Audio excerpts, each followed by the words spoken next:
El misterio detrás de la historia de Jacob lucha con Dios. Ahora podemos ver en el primer capítulo llamado La Noche del Cruce. La luna se levantaba sobre las colinas de Galaad, derramando una luz plateada que se reflejaba en las aguas tranquilas del río Jaboc. El viento de la noche soplaba suavemente, moviendo las ramas de los árboles y trayendo consigo un silencio solemne, casi sagrado. Jacob, con mirada profunda y semblante cansado, reunió a su familia y posesiones. El murmullo de los niños y el crujir de los animales cargados con provisiones llenaban la escena, pero en el corazón de Jacob solo había una batalla interna. Esaú, su hermano, se acercaba con 400 hombres, y el temor lo envolvía como una sombra oscura.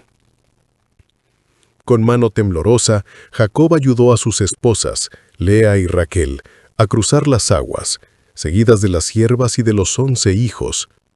Cada paso hacia la otra orilla era como desprenderse de un peso, como si Jacob estuviera preparando el escenario de una noche decisiva. El río se convirtió en frontera. De un lado quedaba su familia protegida, del otro, Jacob, solo con su conciencia y con Dios.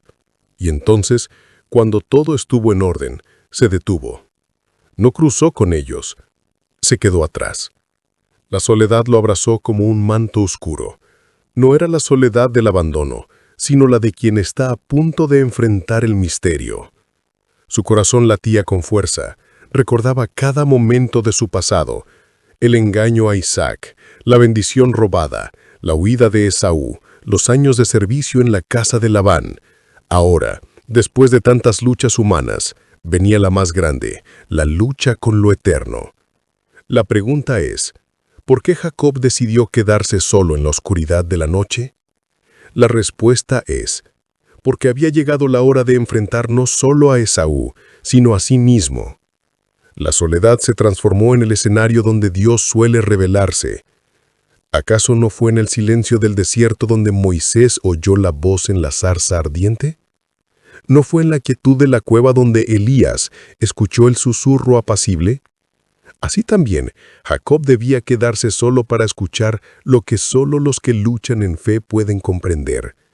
En Génesis 32, versículo 24 dice, «Por eso Jacob se quedó solo en el campamento y vino un hombre y luchó con él hasta el amanecer». La soledad no era derrota, era preparación. No era abandono, era cita divina. En esa oscuridad estaba por estallar un encuentro que cambiaría su nombre, su historia y su destino para siempre. Seguidamente, en el segundo capítulo, llamado El misterioso luchador. La noche estaba en su punto más profundo. El murmullo del río Jaboc seguía fluyendo como un canto grave y constante, mientras la brisa helada acariciaba la piel de Jacob. De pronto, sin enuncio ni sonido previo, una silueta emergió de las sombras. No era un viajero cansado ni un enemigo común. Aquel hombre parecía surgir del mismo misterio de la noche. Su presencia era imponente. Sus ojos brillaban como brasas ocultas bajo un manto de calma. Su figura tenía la fuerza de un guerrero y la solemnidad de un ser celestial. Sin pronunciar palabra, se abalanzó sobre Jacob. El choque fue inmediato, como si el destino mismo hubiera caído sobre sus hombros. La lucha comenzó en silencio, pero pronto se convirtió en un forcejeo feroz.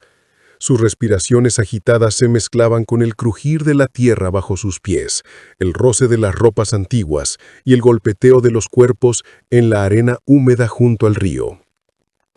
La luna los miraba como testigo eterno, iluminando los movimientos en un espectáculo de sudor, polvo y lágrimas. Jacob no cedía.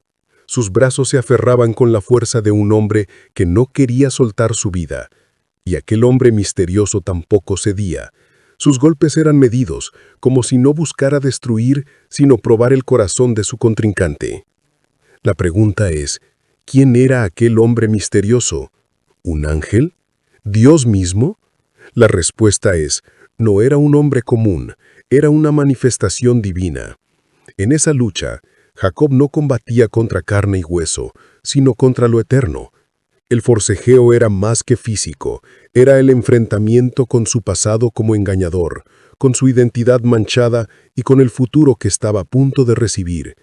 En Génesis 32, versículo 25 dice: Cuando el hombre vio que no ganaría la pelea, tocó la cadera de Jacob y la dislocó. El toque fue apenas un roce, pero suficiente para quebrar la resistencia humana. La cadera de Jacob se salió del lugar y un dolor punzante recorrió todo su cuerpo. Sin embargo, Jacob no soltó. Aún herido, se aferró con más fuerza, como si supiera que esa lucha no podía terminar en derrota. La pregunta es, ¿por qué Dios permitió la lucha? Porque las bendiciones más grandes no son baratas, ni se entregan a manos vacías. Dios quiso enseñar que la fe verdadera no huye ante el dolor, sino que lo atraviesa. Jacob debía comprender que solo en la perseverancia y en la entrega total se recibe el favor de lo alto. ¿Acaso no fue en el silencio del desierto donde Moisés oyó la voz en la zarza ardiente? ¿No fue en la quietud de la cueva donde Elías escuchó el susurro apacible? Así también, Jacob debía quedarse solo para escuchar lo que solo los que luchan en fe pueden comprender. El río Jaboc dejó de ser un simple paso en el camino. Se transformó en el escenario de un combate eterno, donde un hombre y Dios se encontraron cara a cara en una lucha que cambiaría la historia. Finalmente, en el último capítulo llamado Un nuevo nombre, un nuevo destino, el cielo comenzaba a teñirse de tonos rosados y dorados. La aurora asomaba lentamente, como si quisiera iluminar el desenlace de un combate eterno. El canto lejano de algún ave rompía el silencio, y las taguas del Yabok reflejaban la luz naciente, creando destellos como espadas de fuego sobre el río. Ambos luchadores estaban exhaustos. El polvo cubría sus cuerpos, el sudor corría por sus rostros, y la respiración entrecortada llenaba el aire de jadeos intensos. Jacob, con la cadera dislocada, apenas se sostenía en pie, pero sus brazos, cargados de fe más que de fuerza, se aferraban al ser divino como quien se aferra a la vida misma. Entonces, con voz firme y profunda, aquel ser celestial habló: «Déjame ir, pues ya amanece». Era como si la luz del día no pudiera contener el misterio de su presencia. Sin embargo, Jacob, herido y quebrantado, gritó con la desesperación de quien ha entendido que su vida depende de ese instante: «No te dejaré ir, a menos que me bendigas». La petición no era un capricho, sino un clamor del alma. Jacob comprendía que ni sus riquezas, ni sus astucias, ni sus planes podrían sostenerlo frente al encuentro con Esaú. Solo la bendición de Dios podía darle un nuevo comienzo. La pregunta es, ¿por qué Jacob, herido, se negó a soltarlo? La respuesta es, porque entendió que ese encuentro era el umbral de su transformación. No bastaban estrategias humanas ni cálculos astutos. En ese abrazo doloroso estaba la única oportunidad de ser marcado para siempre por la gracia divina. El hombre misterioso lo miró y con voz que resonó como trueno y como susurro al mismo tiempo, pronunció. En Génesis 32, versículo 28 dice: «Tu nombre ya no será Jacob», le dijo al hombre, «de ahora en adelante serás llamado Israel, porque has luchado con Dios y con los hombres, y has vencido». El cambio no era solo de nombre, sino de destino. De Jacob, el engañador, el que huía, pasó a ser Israel, el príncipe de Dios, el que había resistido y prevalecido. Su cojera se volvió marca de victoria, un recuerdo permanente de que aquel que lucha con Dios no sale ileso, pero sí transformado. Jacob, con lágrimas en los ojos y la voz quebrada, llamó a aquel lugar Peniel, como dice en Génesis 32, versículo 30. «He visto a Dios cara a cara y sin embargo conservo la vida». El sol se alzó en lo alto, iluminando el rostro cansado y glorioso de Jacob. Ya no caminaba igual, pero caminaba como un hombre nuevo. Su cojera no era señal de derrota, sino testimonio de encuentro. La pregunta es, ¿qué significa luchar con Dios hoy? La respuesta es, significa perseverar en la fe aun cuando el dolor parece insoportable. Significa no soltar a Dios en medio de las noches más oscuras, aun si la lucha deja cicatrices. Como Jacob, podemos salir heridos, pero esas heridas eran marcas de victoria, señales de que hemos visto a Dios y hemos sido transformados. La reflexión final de esta historia podemos decir que el misterio continúa. Así termina la noche más decisiva en la vida de Jacob. Una noche donde el hombre se quebró, pero el espíritu fue levantado. Una lucha que no se resolvió con fuerza humana, sino con la bendición de lo eterno. Jacob salió herido, sí, pero también salió transformado. Su cojera era ahora un estandarte, una marca de que había estado cara a cara con Dios.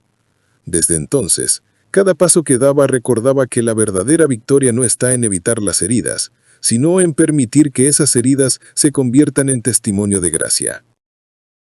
El misterio del Yabok no es solo el relato de un patriarca antiguo, sino una sombra que se proyecta sobre nuestras propias vidas. Todos, tarde o temprano, enfrentamos nuestro Yabok, un cruce decisivo, una soledad inevitable, una lucha en la que parece que Dios mismo nos resiste para formarnos. En Génesis 32, versículo 30 dice: «He visto a Dios cara a cara, y sin embargo conservo la vida». Pero aquí surge la pregunta que traspasa los siglos y golpea nuestro presente. La pregunta final es: cuando llegue tu noche oscura, cuando te encuentres luchando en silencio contra tu pasado, tu dolor y tu destino, ¿te rendirás y soltarás o te aferrarás a Dios hasta recibir la bendición que cambiará tu nombre y tu historia para siempre? Tú decides. La paz sea contigo. No olvides de suscribirte para más videos.